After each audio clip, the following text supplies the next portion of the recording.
महाराष्ट्राला एका संस्कारी मुख्यमंत्र्याची गरज आहे.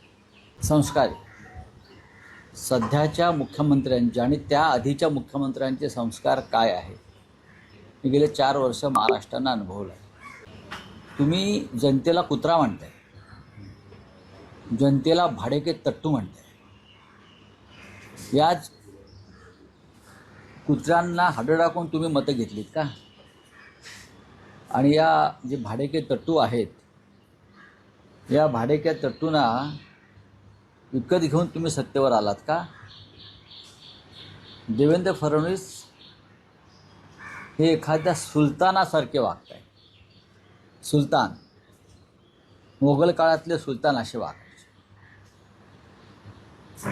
आणि सुलतानाच्या विरुद्ध कोणी जनतेनं आवाज उठवला की त्याला ते कठोर शिक्षा द्यायची. देवेंद्र फडणवीस यांनी महाराष्ट्रामध्ये एक प्रकारे आणीबाणी घोषित केली. आणीबाणी, जनतेच्या कराच्या पैशातून एक प्रकल्प निर्माण करायचा, राबवायचा. त्याच्यामध्ये मूळ किमतीपेक्षा जास्त किमतीनं तो प्रकल्प पुरा करायचा. हे जनतेच्या पैशातले 200-500 कोटी रुपये खिशात घालायचे. मग त्या प्रकल्पाचा गाजावाजा करायचा, टी व्हीचे कॅमेरे लावायचे, आमच्यासारखं कोणीच नाही असं सांगायचं. आणि आम्ही नसतो तर प्रकल्प झालाच नसता वगैरे निवेदनं करायची, जनतेला मूर्ख बनवायचं.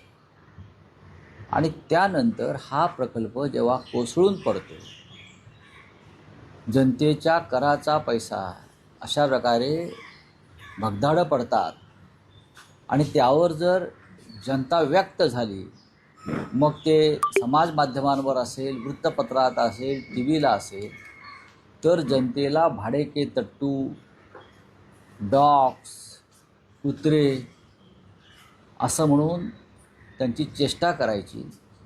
हे फक्त सुलतानाच्या राज्यात होऊ शकतं. हे सुलतानाचं राज्य आहे.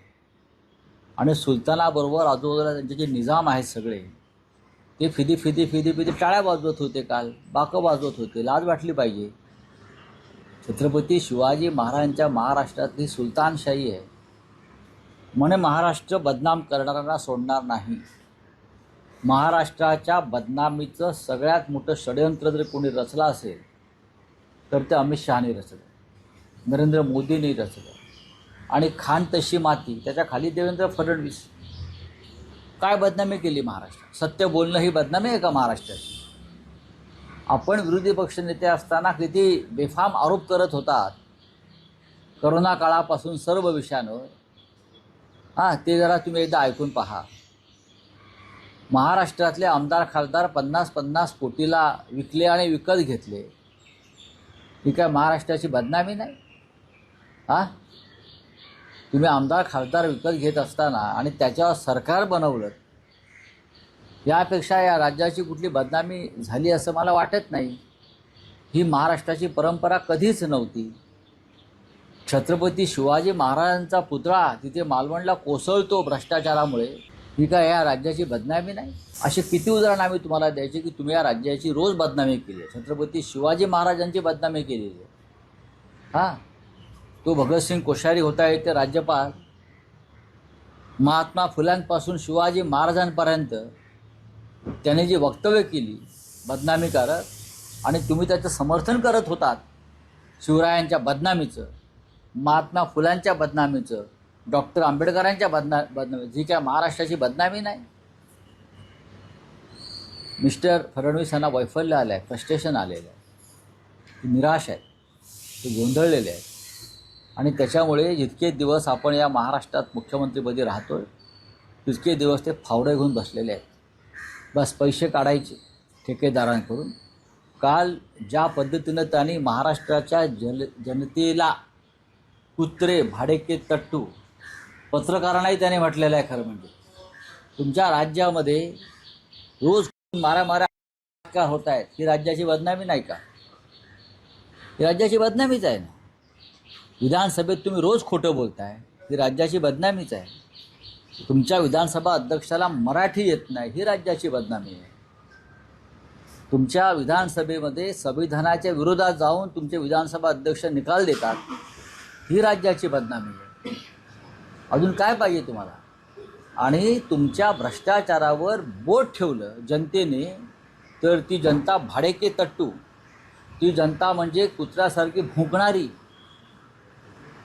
ही आणीबाणी उधळून लावली जाईल. नेपोलियन, अलेक्झांडर आणि सिकंदरसुद्धा आले आणि गेले, लक्षात घ्या. कोणताही स्वतःला जगज्जेता म्हणणारा या भूमीवर टिकला नाही. आरएसएसचा इतिहास त्याने वाचूनही लिहिलेला नवीन. खरा इतिहास वाचावा देवेंद्र फडणवीस आहे. खरा इतिहासाचं पुस्तक त्यांना मी पाठवतो. आणि महाराष्ट्राची जनता ही वाघ आहे, शूर आहे, लक्षात घ्या. आज ती शांत दिसते आहे तुम्हाला. तुमच्यासारखी चोऱ्या माऱ्या करून सत्तेवरती आलेल्या लोकांनी सगळ्यात जास्त या राज्याची बदनामी केली आहे. तुम्ही सरळ मार्गानं सत्तेवर आलेला नाही आहात, ही या राज्याची बदनामी आहे. तेव्हा देवेंद्र फडणवीस यांनी या राज्याच्या जनतेची माफी मागायला पाहिजे. त्यांना कुत्रा आणि भाडेके तट्टू म्हटल्याबद्दल या राज्याच्या स्वाभिमानी जनतेचा इतका घोर अपमान राज्याच्याच मुख्यमंत्र्यांनी कधी केला नव्हता. यालाच वैफल्य म्हणतात, फ्रस्ट्रेशन.